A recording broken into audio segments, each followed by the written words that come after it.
No mundo todo, as Supremas Cortes, elas são caladas, desconhecidas, quase ninguém sabe o nome dos ministros dessas Supremas Cortes. No Brasil, as pessoas sabem quem são os 11 ministros do STF, mas não sabem quem são os 11 que vão jogar a Copa do Mundo. Nós somos contra essa alteração à lei e eu aviso pro trabalhador que está assistindo essa entrevista, você está sendo enganado. A discussão não é se você vai trabalhar mais ou menos recebendo o mesmo dinheiro. A discussão é se vai passar um projeto e aí você não terá mais o seu emprego. Vou comprar a briga, pode soar difícil no começo, mas depois de um ano eu vou poder trabalhar nas alíquotas dos impostos e eu vou poder trabalhar na queda dos juros. E aí o seu dinheiro vai valer mais e o produto vai custar menos.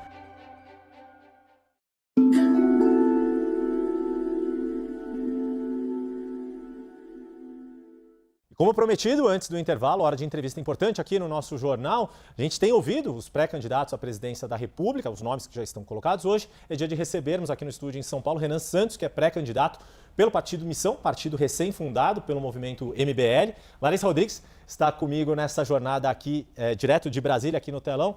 Pré-candidato, vou chamá-lo assim, muito bem-vindo aqui, um prazer recebê-lo, como a gente tem tido essa oportunidade de ouvir os candidatos. Quero começar, já que estamos há 2 dias de uma semana, 2 dias depois de um evento político importantíssimo que aconteceu, dado o ineditismo, a rejeição de um nome indicado ao Supremo Tribunal Federal, e com essa perspectiva de que, eventualmente, esta vaga que foi deixada por Luiz Roberto Barroso só seja preenchida quando um novo presidente for escolhido. Então, quero ouvi-lo sobre este assunto. Se o senhor tem alguns nomes já pensados de quais são juristas adequados para serem indicados ao Supremo Tribunal Federal, ou, se não, os próprios nomes, perfis que o senhor considera mais adequados para serem submetidos à sabatina e aprovação do Senado Federal? Maravilhoso. É realmente uma pergunta pertinente diante da bomba atômica política da última semana. Primeiro, muito obrigado pela oportunidade de estar aqui com você, Yuri, com a Larissa, com todo mundo, todos os espectadores da CNN. Uma honra. E sendo direto na resposta, nós precisamos de um perfil legalista que não defenda os princípios conhecidos como neoconstitucionalistas, que é o que o próprio Barroso defendia, que é a ideia de que os ministros do Supremo têm que inovar, sair da linha de ser um jurista que analisa a Constituição e criar leis a partir das suas decisões. Isso criou boa parte das distorções que a gente vê na relação entre judiciário e legislativo. Então, figuras que defendem uma perspectiva clássica por parte do judiciário é o básico, sem escritórios de familiares ligados a eles, sem vontade de participar do debate público, altamente discretos, nenhuma vaidade, nenhuma vontade de aparecer em redes sociais. Isso já é uma base, e obviamente um passado ilibado. Isso é a base para alguém participar de uma Suprema Corte minimamente saudável. No mundo todo, as Supremas Cortes, elas são caladas, desconhecidas, quase ninguém sabe o nome dos ministros dessas Supremas Cortes. No Brasil, as pessoas sabem quem são os 11 ministros do STF, mas não sabem quem são os 11 que vão jogar a Copa do Mundo. É sintomático de um país que está doente. Pois é, talvez hoje em dia até o Carlo Ancelotti saiba quem são os 11 Eu tenho certeza. do Supremo e ainda está definindo ali o seu... Mas, Lari, antes só de passar a palavra para você, deixa eu só perguntar mais uma coisa aqui para o pré-candidato, para o Renan, porque diante do que aconteceu, também a gente percebeu um protagonismo não só do judiciário, que você já apontou como uma crítica, que o senhor já apontou como crítica, mas do próprio Senado. E aí, qual é, na sua avaliação, o cenário que o próximo presidente, seja ele quem for, vai encontrar na hora de fazer as indicações? Porque além desta vaga, há previsão de pelo menos outras 3 de ministros que vão atingir a idade de aposentadoria. Luiz Fux, Carmen Lúcia e Gilmar Mendes. Como é que, na sua avaliação, vai ser vai se exigir do futuro presidente articulação política para trilhar um caminho viável para aprovação, porque no fim das contas é disso que se trata, indicar um nome que tenha a viabilidade de ser aprovado pelo Senado que for eleito em outubro deste ano. Yuri, a gente tem uma guerra institucional.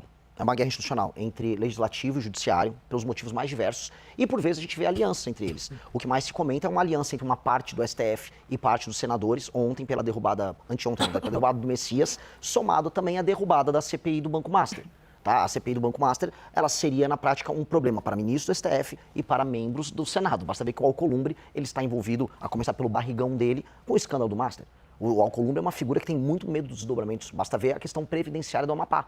O Amapá comprou, através da sua previdência, títulos nem um pouco limpos do Banco Master. Então, há também nomeações na CVM que envolviam indicações do próprio Alcolumbre. Então, você tem uma relação de tensão e de aliança entre o STF e o Senado. E, na verdade, Poder Executivo, Legislativo e Judiciário, hoje eles estão em conflito nas atribuições, mas unidos na luta pela impunidade. Então é meio paradoxal. Às vezes eles vão se unir e às vezes vão se separar. Qual a função do próximo presidente da República? É alguém que tem que ter autoridade e projeto de Brasil. Projeto de Brasil e saber o que quer. Olha, eu vou chegar lá, primeiro dia eu vou enfrentar o crime organizado, eu vou fazer um pacote de reformas fiscais e eu vou diminuir o poder do Centrão. Essa é a minha plataforma. Sei qual é a minha plataforma, sou uma pessoa limpa, aí eu tenho como prerrogativa resolver essa briga institucional entre os poderes.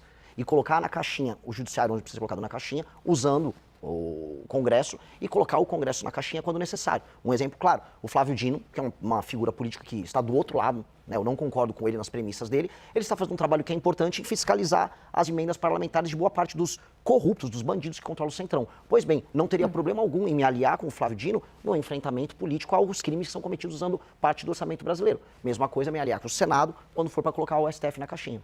Larissa Rodrigues, o pré-candidato Renan Santos te escuta aqui. Tudo bem, pré-candidato? Boa tarde. Obrigada por aceitar nosso convite. O senhor tem uma força muito grande nas redes sociais, né? Muitos seguidores e tem sido o seu principal canal de comunicação com o eleitor. E eu gostaria de saber como o senhor pretende chegar às pessoas que não usam muito esse canal, as pessoas mais velhas, que não têm redes sociais. Como o senhor tem pensado em trabalhar o seu nome, né, para torná-lo mais conhecido no Brasil todo, diante de uma eleição onde cada voto, ao que parece, será essencial? Perfeito, Larissa. Esse é o grande desafio. Eu sou presidente de um partido que foi fundado em novembro do ano passado. É um partido formado majoritariamente por jovens e pessoas que se uniram através das redes sociais para construir uma alternativa para o Brasil. Isso é o meu partido, isso é a missão.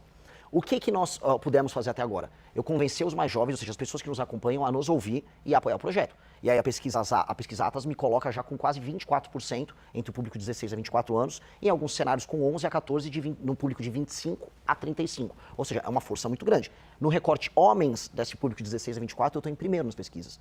Então é um sintoma, isso está funcionando. Quem não me conhece, de fato, as pessoas mais velhas e uma parte importante do público feminino.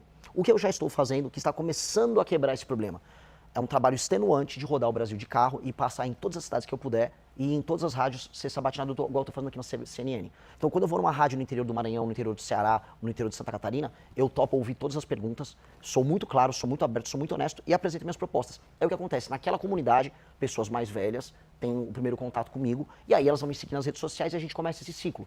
Então, eu sou muito confiante em ser escrutinado e sabatinado pela imprensa, e não importa se a imprensa é um veículo grande nacional como a CNN, como um veículo pequeno numa cidade do interior do Maranhão. Eu acho que respeitar esse papel da imprensa vai fazer com que eu seja conhecido pelos mais velhos, e aí eu vou aos poucos quebrando essa barreira. A única coisa que me breca um pouco é eu não sou rico, não tenho o jatinho que os meus concorrentes têm, eu tenho que fazer isso de carro. Então eu furei pneu no Maranhão, é uma aventura meio que um rally, conhecer o interior do Brasil. E aí eu não tenho a mesma velocidade, eu poderia estar alcançando isso se eu tivesse dinheiro há 2 meses atrás, os números que eu bati na Atlas, né? Não sei se o senhor já fez essa contabilidade. Quantos estados já deu para visitar por essa logística? Uns 8, 9. Mas quando eu visito, visitar, por exemplo, Santa Catarina, o Flávio Bolsonaro vai visitar só Florianópolis. Eu rodei de Chapecó a Tubarão e foi só metade de Santa Catarina, eu fiz tudo de carro. Então, Maranhão fiz ele inteiro, né? O estado todo de carro, eu gasto uma semana inteira visitando o estado. A questão da Larissa e a sua resposta me chama atenção, ou me faz aqui colocar uma outra questão que eu queria ouvi-lo. Como o senhor disse, o Missão é o partido mais novo, mais jovem fundado do Brasil, embora o MBL tenha uma trajetória já de mais de uma década, né? O momento em que o MBL surgiu e se tornou nacionalmente conhecido foi ali no processo de impeachment da então presidente Dilma Rousseff. Tiveram um papel crucial, inclusive com articulação, na época, com o então presidente da Câmara, Eduardo Cunha, que era quem tinha que assinar a abertura do processo, etc. A fundação do partido, ela era essencial para ter uma candidatura como a sua? Ou queria entender o que são as semelhanças e diferenças da atuação do MBL com a Missão. É claro que a questão ideológica, né, isso é igual. Mas o que muda numa atuação de um movimento social, de redes sociais, como o senhor já explicou, e passa a ser no CNPJ partido? Tem uma série de outras questões, obrigações, deveres. E quais são os objetivos do Missão? É crescer igual os demais partidos, no sentido de poder ter acesso a fundo partidário, tempo de campanha na televisão, ter essa participação institucionalizada como os demais partidos? Yuri, eu vou responder usando o exemplo disso aqui que está na nossa mão celular. O público da CNN é um público qualificado, tá? Então há muitos empresários que vão entender. A Apple, que é o exemplo que eu coloquei aqui, ela sempre trabalhou a ideia de fazer o software e o hardware. Então, elas fazem o sistema operacional do computador e dos celulares e o celular em si. E quando você coloca o sistema operacional junto com a máquina, o funcionamento é melhor, há uma elegância de design, tudo é melhor para a experiência do usuário. Do ponto de vista político, eu tenho que juntar as ideias, então eu criei a segunda maior revista de política e cultura do Brasil, que é a Valete, um aplicativo, uma rede social própria para criar novas ideias. Nós criamos o Movimento Brasil Livre, onde a gente experimenta essas ideias através do ativismo, e o Partido Político Missão, em que nós institucionalizamos essa ação política. Então, toda a experiência da pessoa que vive as nossas ideias, ela é uma experiência que faz sentido, ela é coerente. Ela participa da produção das ideias, das discussões, dos fóruns de debate, ela vai para a aplicação nisso no mundo real, fazendo ativismo. E eu acho que ser um político político sem antes ter sido um ativista é como jogador de futebol que não participou da categoria de base. Você tem que aprender a protestar na sua cidade, pressionar um vereador no teu município. Se você não fez isso, você vai ser um político incompleto. Então, e ao mesmo tempo, você nunca vai ser apenas um ativista se você quiser mudar o Brasil. Você tem que entrar no jogo político, participar das eleições, vencer eleições, participar de debates. Então, agora nós temos condições de fazer isso. E havia uma demanda, tanto que a própria pesquisa Atlas demonstrou que o Partido Missão, com apenas 5 meses de vida, já era o 4º partido favorito dos brasileiros. Então, havia uma demanda reprimida por um projeto desses. Então, nós estamos entregando um projeto que é completo e, nesse sentido, o futuro para a gente será muito diferente do futuro da maior parte dos partidos brasileiros. Por que eu falo entre aspas? Porque eles não são partidos, são legendas. Se o Kassab vem aqui participar de um debate, uma discussão com você, Yuri, ele vai falar sobre como ele pode ou não apoiar o governo Lula, ou pode ou não apoiar o governo Tarcísio, ou seja, o Kassab não tem um partido. Ele tem uma legenda que ele troca favores com os outros. Nós temos um partido, e isso é diferente. E aí eu respeito ainda quem é partido. Eu posso discordar essencialmente do PSOL. Mas é um partido, eles têm ideias e defendem as ideias deles. E aí eu quero participar do debate público enfrentando eles. Quem mais são partidos na sua O avaliação? PT é um partido. O PT é um partido de verdade. É um partido corrupto, é um partido com práticas criminosas ao longo da história dele, mas ele é um partido, ele defende teses, defende ideias, é oposição aos adversários dele. Agora, eu falar que MDB, PSD, PL, PP, União Brasil são partidos, isso é piada. Tanto que no Maranhão eu visitei cidades que eram administradas por todos eles, todos faziam campanha pro Lula. Entendeu? Então qual o sentido disso? Não tem sentido. Lari? Pré-candidato, a gente estava aqui, abrimos, né, as nossas perguntas sobre as pautas do dia a dia. Eu queria voltar um pouquinho nesse assunto. Principalmente a pauta que deve dominar os próximos dias, até as eleições, que tem sido uma bandeira do Palácio do Planalto, ali dentro do Congresso Nacional também, que é o fim da escala 6x1. Eu gostaria de saber qual a opinião do senhor, né, enquanto pré-candidato, se tem partes que lhe agrada ou não, e como tem sido aconselhado também os deputados e senadores, não necessariamente do partido, que é um partido novo, mas que, né, do antigo MBL, que andam junto com o senhor nessa esfera política, digamos assim. Eu não fujo de perguntas dessa, e eu digo isso porque eu fico vendo o meu concorrente no campo da direita, o Flávio Bolsonaro, avisar que ele não tem nenhuma posição sobre nada em termos econômicos, né? E lógico, ele tem medo de perder voto e isso trai o eleitor dele. O Flávio Bolsonaro não tem coragem de falar sobre isso. Nós somos contra essa alteração à lei e eu aviso para o trabalhador que está assistindo essa entrevista, você está sendo enganado. A discussão não é se você vai trabalhar mais ou menos recebendo o mesmo dinheiro. A discussão é se vai passar um projeto e aí você não terá mais o seu emprego. É basicamente isso. Porque nós já temos um país que está fora das cadeias globais de produção. Ou seja, as empresas brasileiras estão sendo tiradas dos processos internacionais de fazer um carro, de fazer um equipamento para um celular. A gente está ficando isolado e estamos primarizando a economia. Ou seja, a gente está vendendo soja, minério de ferro. Nós estamos ficando um país com empregos que pagam menos. Em vez de a gente gerar mais produtividade e capacidade de competir com o mundo, nós diminuímos isso. Então, nossos juros é super alto, a gente cobra um monte de imposto e a gente ilude o trabalhador. Olha, você pode trabalhar menos e ganhar a mesma coisa. Eu vou avisar o trabalhador. É mentira, é mentira. Estão te enganando, estão te enrolando. O Lula está fazendo isso. Igual ele falou que a taxa da blusinha não ia aumentar o preço das mercadorias, só para ele ganhar o voto, te iludindo na eleição e vencer a eleição. E a direita, que deveria ser corajosa, fazer oposição, não tem coragem de enfrentar. Aí, muito provavelmente, eles vão votar favorável. Ainda vão avisar assim, olha, não caímos no truque do PT. Só que milhões de pessoas podem perder emprego, empresas brasileiras podem perder competitividade, o empresário brasileiro perde força, mas em compensação a direita não caiu no truque da esquerda. Eu não consigo acreditar nisso. Eu não consigo acreditar numa política que não seja, assim, brutalmente honesta e sincera. Então eu posso perder votos com o que eu estou falando aqui, mas eu prefiro perder o voto, falando a verdade, do que ganhar o voto e depois eu ter que fingir que eu meti o louco no período eleitoral. Eu não acredito nisso. Isso me remete a uma comparação que você mesmo, que o senhor mesmo já fez, com Javier Milei, com o que foi a campanha dele na Argentina e o que tem sido o governo dele, a forma dele de governar. O quanto que um governo Renan Santos seria uma versão brasileira de Javier Milei? O que o senhor admira e o que o senhor faria melhor do que Javier Milei tem feito na Argentina? É uma grande pergunta, Yuri, porque ele pegou um país quebrado e um país sem esperança. E acho que a virada da esperança na Argentina começou na vitória da Copa do Mundo. Aí, para mim, seria muito bom se o Brasil ganhasse, para a gente ter uma virada de esperança no Brasil. E o Milei, ele assume o país, né, nesse momento estranho. E durante o período eleitoral, ele fez o que eu acabei de fazer agora. Ele avisou, olha, eu vou fazer reformas que muitas pessoas vão dizer que são impossíveis de se fazer, que vai fazer as pessoas sofrerem. E sim, no começo vai ser difícil, mas eu prometo que no médio prazo, longo prazo, vocês vão ver a diferença. Eu vou fazer justiça através dessas reformas. Ele fala da la casta, que são os privilegiados. Eu vou mexer com os privilegiados, com os políticos privilegiados, com os magistrados privilegiados. E, pois bem, eu falo a mesma coisa.